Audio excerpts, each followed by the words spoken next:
오늘 저는 우리를 살리는 훈계에 대해서 말씀을 드리려고 합니다. 훈계를 생각하면 저는 어린 시절 나를 호되게 해초리로 훈계한 형님의 훈계를 늘 떠오릅니다. 제가 어릴 때 초등학교 아마 2학년이 아니었을까, 3학년, 2, 3학년 그럴 때일 겁니다. 객지로 나갔던 형님이 갑자기 돌아왔습니다. 그러더니 무슨 마음을 먹었는지 나한테 공부하라고 재촉하기 시작을 했습니다. 그래서 공부해라. 너 공부 안 하면 혼낸다. 그러면 그때마다 제가 알았습니다 하고 금방 가서 잊어버리고 가서 실컷 놀았습니다. 초등학교 2학년쯤 되는데 공부를 하라고 해서 그걸 그대로 기억하고 공부할 학생이 얼마나 있었겠어요. 그 다음 날도 너 학교 갔다 오면 몸 씻고 공부해라. 그렇지 않으면 너 혼난다. 그래도 하고 또 가서 잊어버리고 신나게 놀았습니다. 몇 번 그렇게 했는데 어느 날 너 그러면은 나한테 혼난다. 마지막 경고다. 그런데 그것도 잊어버리고 또 나가서 실컷 놀았습니다.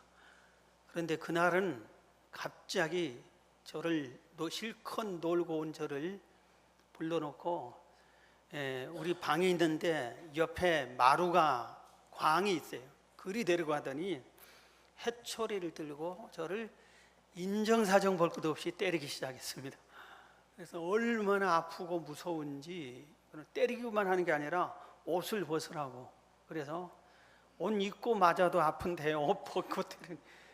그러면서 막 했는데 너무 아파서 할 수 없이 옷을 벗었습니다. 나중에는 속옷도 벗으라고. 그래서 발가숭이가 되는데, 발가숭이가 된 나를 때리기만 하면 괜찮은데 그게 아니라 우물가에 갔다 오라고. 그래서 동네 맨 밑에 온 마을 사람들이 그 우물물을 먹고 수시로 물길로 다니는데 거기를 다녀오라고. 그래서 너무 매가 무서워서, 해초리가 무서워서 갈 수밖에 없었어요. 그래서 거기를 갔다 오는데 동네 사람들한테 여러 들켰습니다. 특히 같은 초등학교 여학생한테 들켜가지고 얼마나 부끄러웠는지 모릅니다. 그 다음부터 제가 바뀌었습니다. 그 어린 아이였지만 바뀌었어요. 공부해라 그러면 하고 절대 잊지 않고 학교 갔다 와서 몸 씻고 책상에 앉아서 공부했습니다. 근데 형이 일찍 온 게 아니라 자기는 놀면서 밤늦게 집에 옵니다. 그럼 그때까지 전기가 없었기 때문에 호롱불 켜놓고 책상에서 책하고 하여튼 같이 있어야 돼요. 공부를 하든지 안 하든지 그 책을 보고 있어야 됐습니다. 아침에 일어나서 공부해야 하면 학교 가기 전에 공부하고 갔다 와서 공부하고. 그래서 저기 집에 들어올 때 밖에서 한번 기침 소리 한번 합니다. 그러면은 후닥닥 누워 있다가도 일어나서 공부를 해야 했었습니다. 근데 그게 세월이 지나고 보니까 나를 공부하는데 습관을 가르치고 공부하게끔 만들어둔 정말 좋은 훈계였고 해초리였다 하는 것을 깨닫게 됩니다. 오늘 본문이 그것을 우리에게 가르쳐 주고 있습니다. 우리가 새벽마다 잠언을 말씀하고 제가 주일 낮에도 잠언에 대해서 몇 번 계속 말씀하고 있는데 오늘 이 훈계에 대해서 잠언이 강조하고 가르치고 있습니다. 잠언서를 보면은 23번이나 훈계에 대해서 교훈합니다. 아니 작은 그 성경 31장 내에 23번이나 훈계 가르치는 거예요. 이거 무엇을 의미합니까? 우리 인생 속에 훈계가 얼마나 소중한다는 것을 가르쳐주고 있습니다. 여러분 생활 속에서 훈계에 어떤 생각을 갖고 있습니까? 오늘 이 잠언이 우리에게 가르치는 훈계에 대해서 제가 아주 핵심적인 것이 있어요. 하나는 훈계를 받아들이라. 그리고 또 하나는 너도 훈계를 해라. 훈계하는 사람이 되어라. 이 두 가지를 이 잠언이 핵심적으로 가르쳐 주고 있습니다.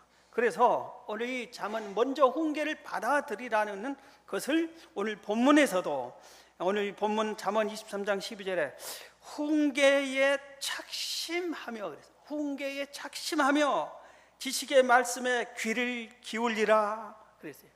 훈계에 착심하라. 훈계를 누가 하거들랑 마음속에 새겨주더라 이겁니다. 마음에 새기고 그걸 듣고 그것을 지켜 행하라 하는 말이에요. 훈계에 착심하며 지식의 말씀에 귀를 기울여라. 훈계에 귀를 기울여라. 훈계를 마음속에 새기고 귀를 기울여라. 제발 훈계를 받아들여라 이겁니다. 자, 보십시다. 여러분, 그동안 지금까지 살아오는 동안에 여러분들에게 수많은 사람들이 훈계를 했어요. 수많은 훈계를 여러분들이 부모로부터 받았고, 학교에서도 받았고, 또 목사님을 통해서도 교회에서도 훈계를 수없이 들었어요. 기억난 게 뭐가 있습니까? 여러분의 훈계가 기억남은 게 뭐가 있어요? 기억난 게 없는 사람은 훈계를 착심하지 않고 귀 기울이지 않았던 것입니다. 그것이 기억나고 그것을 고친 사람은 그 인생이 한 단계 업그레이드 되는 거예요. 그래서 이 훈계가 소중한 거예요. 훈계를 받아들이라 이겁니다. 대부분의 많은 사람들을 훈계하면 또 잔소리합니다. 잔소리로 생각하는 거예요. 그리고 꾸지람으로 생각하는 겁니다. 자, 여러분, 내가 바른 길로 가고 옳은 길로 가는데 잔소리한 사람이 누가 있습니까? 내가 옳게 행동하는데 꾸지람하는 분이 누가 있습니까? 내가 바르게 하고 옳은 길로 가고 내 인생을 바르게 살아가면 주변 사람들이 칭찬을 해주지 절대로 훈계하지 않습니다. 꾸지람하지 않습니다. 무언가 고쳐야 할 점이 있기 때문에 훈계를 하는 것입니다. 훈계를 기억하지 않고 잊어버리고 한 귀로 듣고 흘러버리는 그런 사람은 미련한 사람이라고 성경은 오늘 잠언은 가르치고 있습니다. 잠언 1장 7절 8절에 미련한 자는 지혜와 훈계를 멸시하느니라. 아예 멸시까지 해버려요. 훈계하는데 그걸 멸시해버려요. 이거는 미련한 사람이라 이겁니다. 내 아들아, 내 아비의 훈계를 들으며 내 어미의 법을 떠나지 말라. 잠언 4장 1절 3절도 아들들아, 아비의 훈계를 들으며 명철을 얻게 주의하라. 나도 내 아버지에게 아들이었으며 내 어머니 보기에 유약한 외아들이었도다. 그렇게 말하고 있어요. 이게 무슨 뜻이냐면은 그 당시에 가장 훌륭한 왕으로 세워진 솔로몬, 전무후무한 지혜를 가진 지혜자, 전 세계 지혜의 1인자 이 솔로몬이 지금 이렇게 말한 겁니다. 아들들아, 아비의 훈계를 들으며 명철을 얻게 주의해라. 나도 지금 너희들이 나를 가장 위대한 왕, 가장 훌륭한 지혜자로 여긴 내가 처음부터 그런 게 아니라 나도 내 아버지 다윗으로부터 훈계를 듣고 그것을 고쳐 행하였더니 오늘의 내가 된 것이다. 그러니 내가 너희들에게 훈계하는 것을 들으라, 이 말입니다. 솔로몬은 너무 지혜롭기 때문에 아무에게도 훈계를 받을 필요가 없는 분이에요. 그럼에도 불구하고 그도 아버지로부터 훈계를 받았기에 오늘의 내가 있다 이겁니다. 하나님으로부터 훈계를 받았기 때문에 오늘의 내가 있다 이것인 겁니다. 오늘 우리도 마찬가지입니다. 우리도 훈계를 받아들여야 돼요. 그리고 훈계를 아무도 나에게 훈계하지 않거든 훈계해달라고 말을 해야 되는 겁니다. 나 좀 훈계해 주세요. 그렇게 우리가 요청을 하기도 해야 되는 겁니다. 훈계를 받아들이면은 잠언 19장 20절에 너는 권고를 들으며 훈계를 받으라. 그리하면 내가 필경 지혜롭게 되리라 그랬어요. 우리가 지혜로운 자가 되면 훈계를 받아들이면은 지혜로운 자가 돼요. 그래서 훈계는 곧 지혜예요. 지혜 속에 훈계가 있고 훈계가 지혜예요. 잠언 10장 17절에 훈계를 지킨 자는 생명길로 행한다고 그래요. 생명길. 훈계를 지키면은 생명을 얻는다 그래요. 생명을 얻는다고. 잠언 14장 13절에 훈계를 굳게 잡아 놓치지 말고 지키라. 이것이 내 생명이니라 그랬어요. 우리의 사망의 골짜기에서 나를 살리는 것이 훈계라. 훈계를 지키지 않으면 멸망으로 빠지고 훈계를 지키면 생명을 얻는다, 이런 뜻입니다. 한 분을 소개합니다. 박운서 장로님입니다. 참 고마운 분이에요. 이런 분들이 우리 한국 교회에 많이 있어야 됩니다. 이분은 어머님이 목사님 딸이었어요. 그러니까 어머니 뱃속에서부터 기도로 하나님의 말씀으로 양육을 받고 모태 신앙을 가지고 태어났어요. 그래서 열심히 주일학교를 다니고 중고등학교 시절 학생회를 열심히 다녔습니다.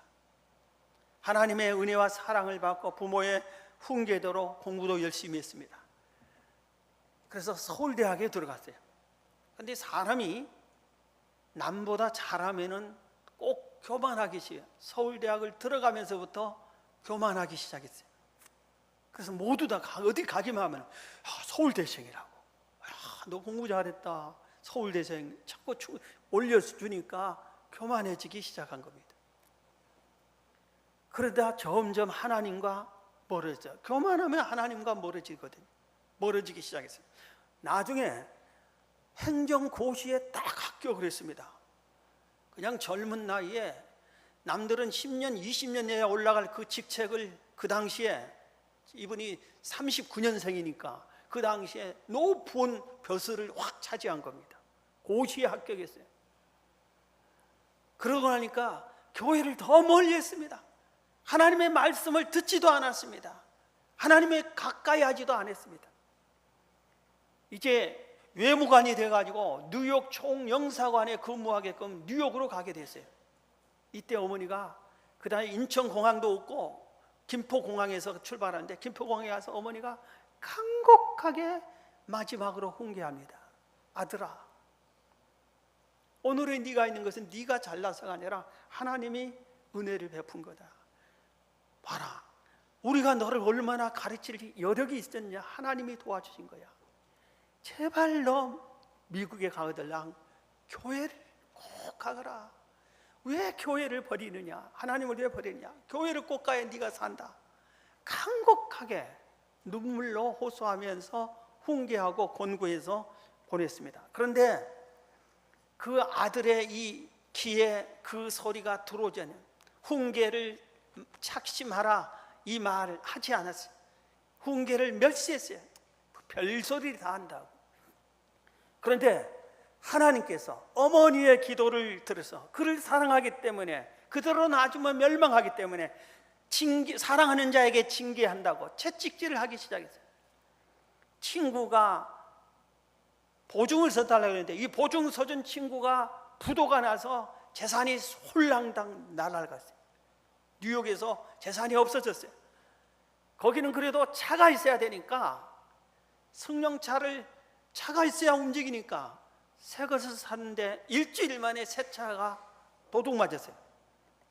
차 없으면 못 움직여. 할 수 없이 이제 차를 살 수도 없고, 그래서 렌트카를 빌렸는데 정신 좀 차려야 할 이 사람이 렌트카를 차면서 술을 잔뜩 먹고 차를 몰다가 대형 사고를 하고 말았어요. 미국에서 술 먹고 운전하면 구속이에요, 구속. 그래서 그 인생이 나락으로 떨어져 가는 그런 때입니다. 그런데 그때 한 가지 떠오르는 게 있었어요. 어머니가 김포공항에서 아들아, 너 미국 가든 교회 가라, 교회 가야 산다, 이게 떠오르기 시작했어요. 그래서 이제라도 하고 교회를 찾아갔습니다. 교회 가서 회개하고 교회를 다니고 있는데 어느 날 꿈속에 하나님께서 할아버지의 관을 보였어요. 큰 할아버지, 예수를 잘 믿었던 큰 할아버지 관이 보이는데 황금빛처럼 빛이 나요. 그 누워있는 할아버지가 너무나 평안하고 영광스럽게 보여요. 그런데 예수를 믿지 않았던 친할아버지, 자기 친할아버지 관은 예수를 믿지 않았는데 회골이 돼 있어요. 그걸 보고 그 꿈을 깬 후에 정신이 바짝 나서 예수 안 믿으면 내가 저렇게 되구나, 예수를 믿어야 우리 큰할아버지처럼 되구나 하고 더 열심히 예수를 바로 믿기 시작했습니다. 그리고 다시 고국으로 돌아왔습니다. 정신 차리고 고국에 와서도 신앙생활을 어머니의 간곡한 그 훈계 권유에 받아들여서 열심히 신앙생활을 했습니다. 나중에 청와대에서 대통령 경제 비서관이 됐어요. 공업진흥청 청장이 됐어요. 통상부 차관을 지냈어요. 나중에 공직을 그만두고 회사로 와서 한국중공업 대표가 됐어요. LG 상사의 대표이사가 됐어요. LG 상사, 레이콘 파워 대표이사, 회장까지 됐어요. LG 그룹의 한 분야의 회장까지 됐어요. 그리고 나서 65세가 돼서 정년 은퇴를 했습니다. 그리고 LG로부터 큰 아주 넘치는 그 보상 퇴직금을 이렇게 받았습니다. 그리고 노후를 이제 편하게 보내야 되잖아요. 그런데 하나님께 양평 금식 기도원으로 가서 3일을 금식했어요.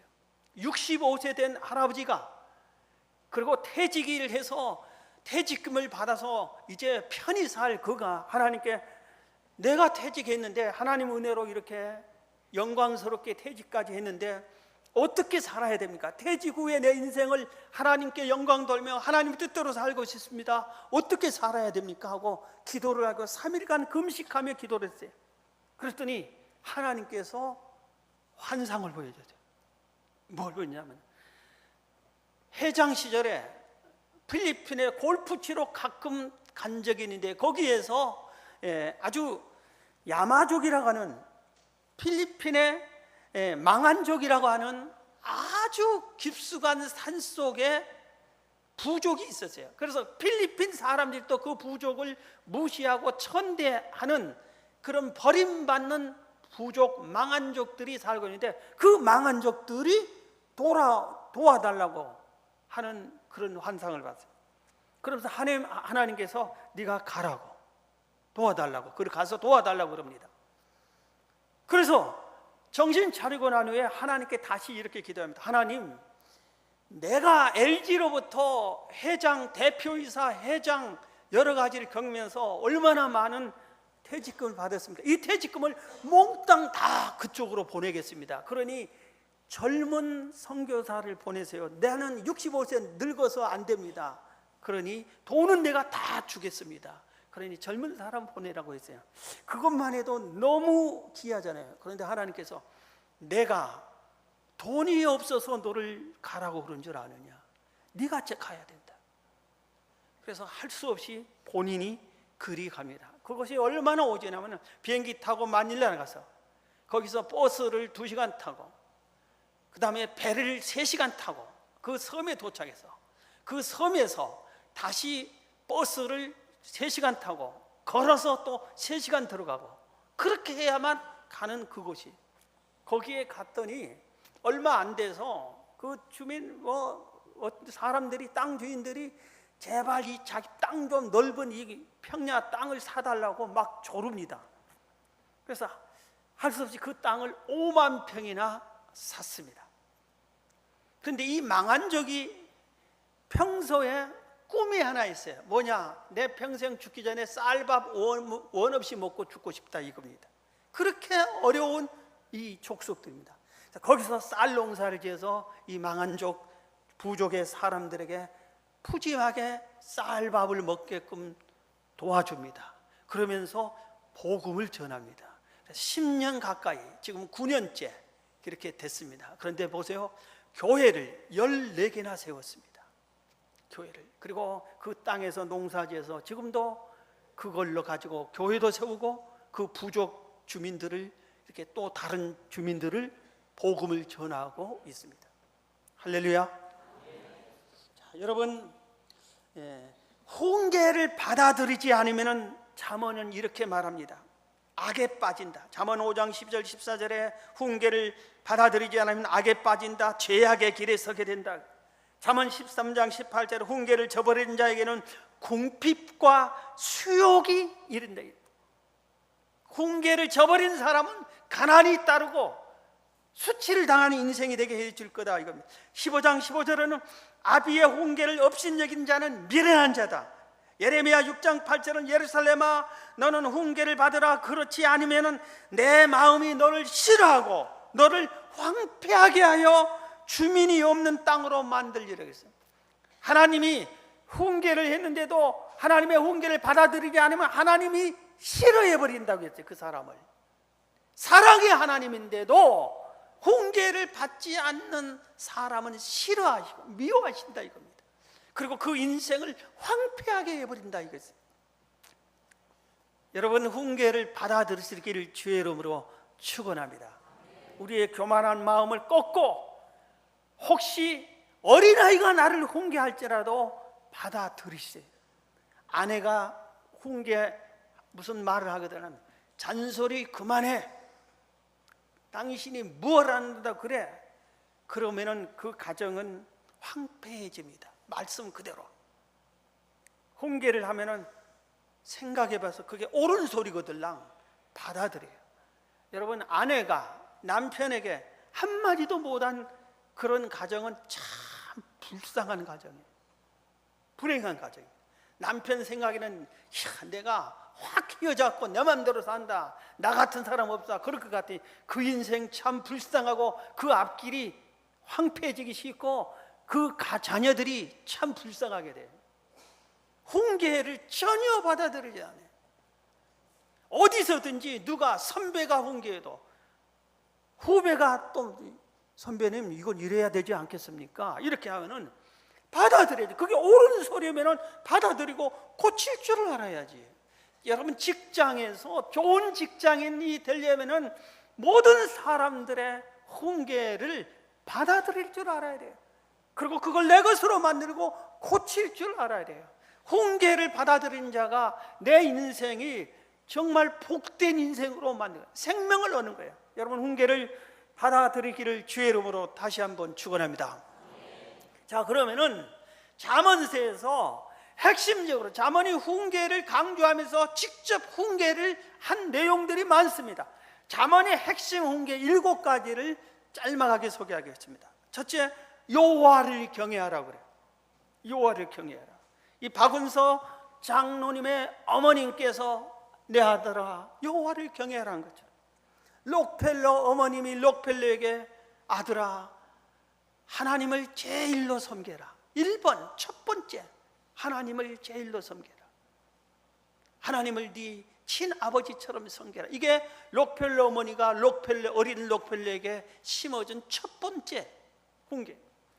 에디슨 어머니가 학교에서 공부 못해서 퇴학당한 에디슨에게 하나님을 경외하라. 하나님은 널 사랑한다. 이런 것처럼 우리들이 여호와를 경외하라. 이게 잠언의 첫 번째 훈계. 두 번째, 악한 꾀에 빠지지 말라고 훈계하고 있어요. 악한 꾀에 제발 빠져들지 말라. 세 번째, 지혜가 제일이니 지혜를 얻어라. 네 번째, 음녀에게 빠지지 말라. 다섯 번째, 거만하지 말라. 여섯 번째, 혀를 지켜라. 말을 함부로 하지 말라. 좋은 말만 하라. 은쟁반에 금사과 같은 말만 하라. 이겁니다. 일곱 번째, 게으르지 말라. 잠언서에서 훈계하는 핵심 내용, 이 소리들을 여러분 어디서 많이 들어보지 않았어요? 부모님이 일어나라 일어나라, 잠 좀 그만 자라, 게으르지 말라, 거만하지 말라, 악한 자 꾀에 빠지지 말라. 이런 소리는 수시로 우리가 부모로부터도 듣고 있는 훈계인 겁니다. 자, 그러면은 잠언에서 훈계를 들으라 하면서 훈계를 말해 줬는데 또 하나 가르친 게 훈계를 잘하라 했어요. 훈계를 잘하라. 훈계를 잘하는 사람이다. 우리는 남을 훈계하기 나는 할 자격이 없다고 안 해서는 안 돼. 우리가 의무적으로 훈계할 자가 있어요. 그것은 자식입니다.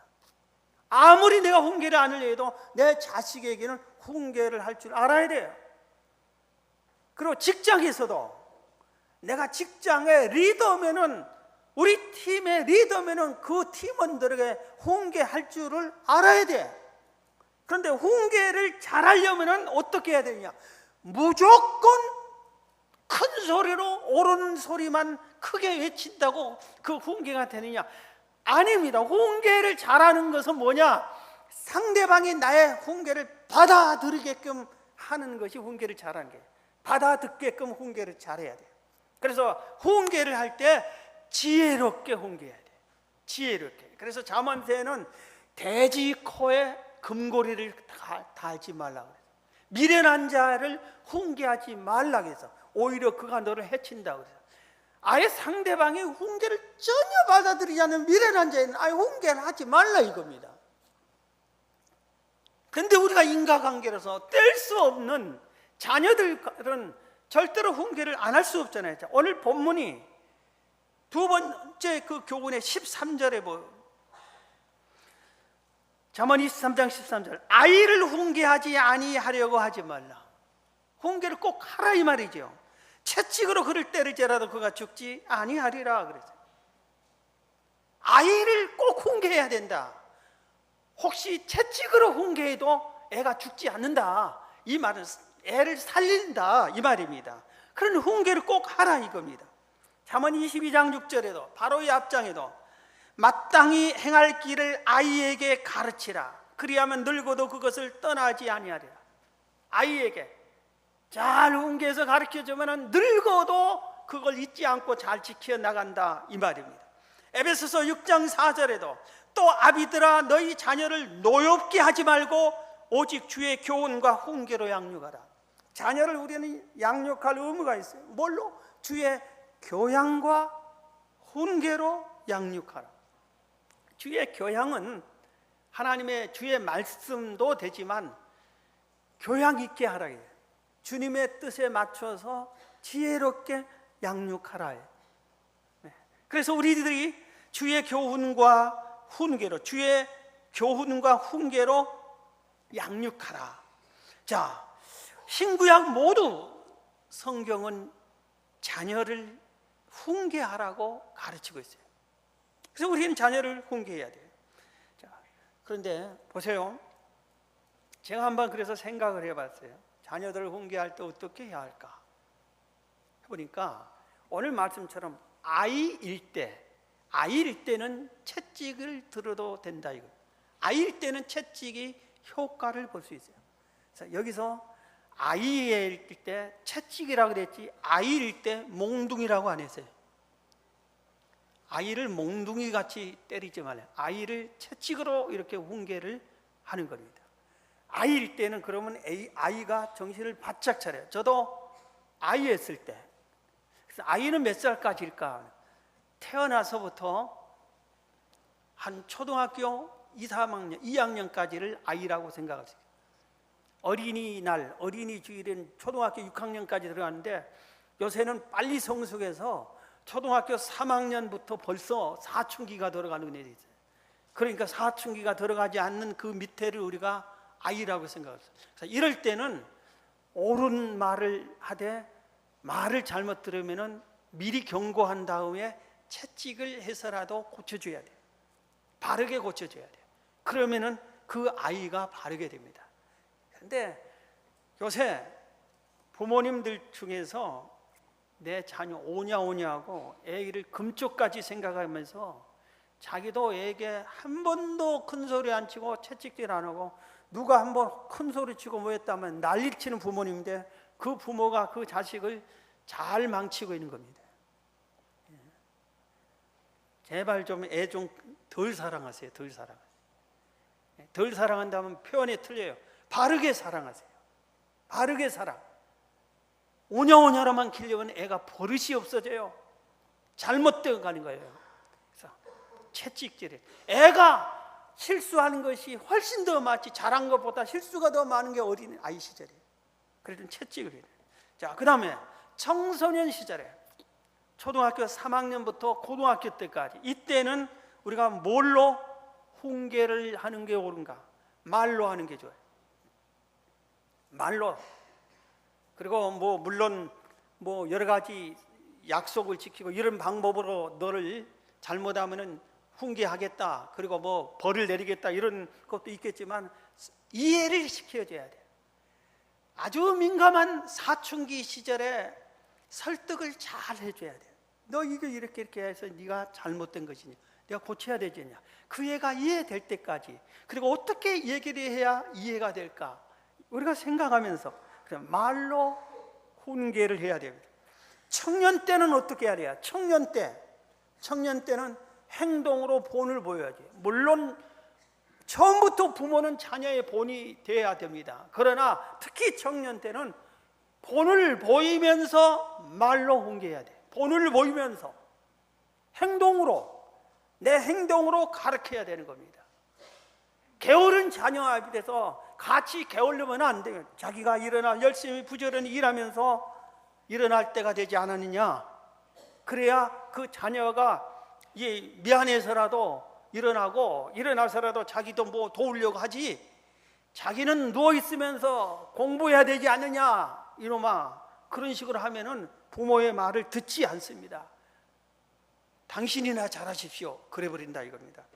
자, 그 다음에 성인이 될 때는 어떻게 하냐. 자식이 성인이 됐다고 이제 너 몰라, 나 모른다, 너 알아서 해라, 그렇게 하면 안 됩니다. 성인이 될 때도 우리는 훈계를 해야 됩니다. 이때는 의논을 한 식으로, 그 성인이 된 자녀와 의논하면서 이러면 어떨까, 이렇게 해야 네가 되지 않겠느냐, 의논하면서 내 주장만, 내 말만 들어 나를 따라. 성인이 된 자녀에게도 그렇게 하는 것이 아니라 그의 의견을 먼저 듣고 내 의견도 있고 의논하는 식으로 훈계를 하는 것이 옳습니다. 그래서 우리는 평생, 내가 100살이면 자식이 70살이 할지라도 70된 자식에게 훈계할 줄을 알아야 돼. 그래서 훈계를 잘해야 돼. 그러기 위해서 훈계할 만한 자격을 갖춘 내가 돼야 되는 겁니다. 스스로 우리 자신을 자꾸 가꾸어서 자식의 본이 되는 부모가 돼야 되는 거예요. 그러면서 훈계를 할 줄을 알아야 되는 거예요. 우리는 절대로 훈계를 포기해서는 안 돼. 무슨 방법이라든지 훈계를 해야만 되는 겁니다. 자, 우리 한 가정에 훈계하는 방법을 소개하겠습니다. 한 학생이 있어요. 이게 실제 사건입니다. 그런데 이 학생이 공부를 별로 하지 않아. 자기 학급이 60명인데 57등이에요. 꼴찌에서 세 번째. 60명 중에서, 자, 여러분 자식이 끝에서 세 번째 공부를 그렇게 하는 거예요. 그러면 여러분 어떻게 하겠어요? 이놈의 새끼 당장 붙잡아 놓고 막 그러겠어요? 그런데 그 다음에 공부를 그렇게 않고 몸에다가 문신을 새기기 시작합니다. 문신이 몸에 40개나 새겨져 있어요. 그래서 문신이, 여러분 제발 문신 새기지 마세요. 번낸다고 문신 새기지 마세요. 그게 성경적으로 옳은 것이 아닙니다. 언제 한번 내가 성경적으로 한번 소개할게요. 문신 새기지 마세요. 문신이 40개나 새겨졌어요. 모르겠어요. 그게 용의 문신도 있는지, 장미꽃만 있는지, 별표도 있고 뭐 화살표도 있고 별걸 다 세웠겠지요. 40개가 몸에 문신이. 공부는 60명 중 57등. 근데 그의 아버지가, 여러분 그렇게 하면 그 자녀가 어떻게 했어요? 근데 그의 아버지가 이렇게 합니다. 공부해라 해봐야 안 될 것 같거든요. 나는 너를 믿는다. 아들아, 나는 너를 믿는다. 너는 우리 집 가장이야. 그런데 너는 재능이 있어. 네가 잘한 거 열심히 해. 그러면 돼. 남보다 네가 잘한 거, 네 하고 싶은 거를 남보다 더 열심히 하면 돼. 나는 너를 믿는다.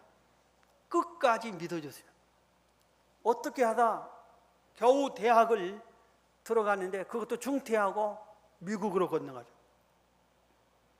그리고 거기 가서 자기 마음에 맞는 산업 디자인을 공부합니다. 그렇게 하면서 거기서 지금 광고를 디자인한 이건데, 전 세계에서 가장 권위 있는 광고제가 있어요. 그게 5개가 있어요. 5대회가 있어요. 그런데 이 아들이 이 5대를 다 우승해 버립니다. 광고, 산업 디자인을 공부하고 광고를 만드는 걸로. 그리고 전 세계에서 대회에 나가서 약 40개 대회에 우승을 합니다. 그렇게 합니다. 와. 그런데 그 아버지가 누군 줄 아세요? 그 아버지가 평범한 집안의 아버지가 아니에요. 우리나라 10대 재벌에 들어간 두산그룹 회장입니다. 그 아버지가. 그 아들보다 아버지가 참 난 훌륭해서 지금 소개하는 거예요. 그 아들이 나 같으면은 아들이 공부를 그렇게 못하면 이놈아, 우리 집안이 두산그룹이야. 두산그룹.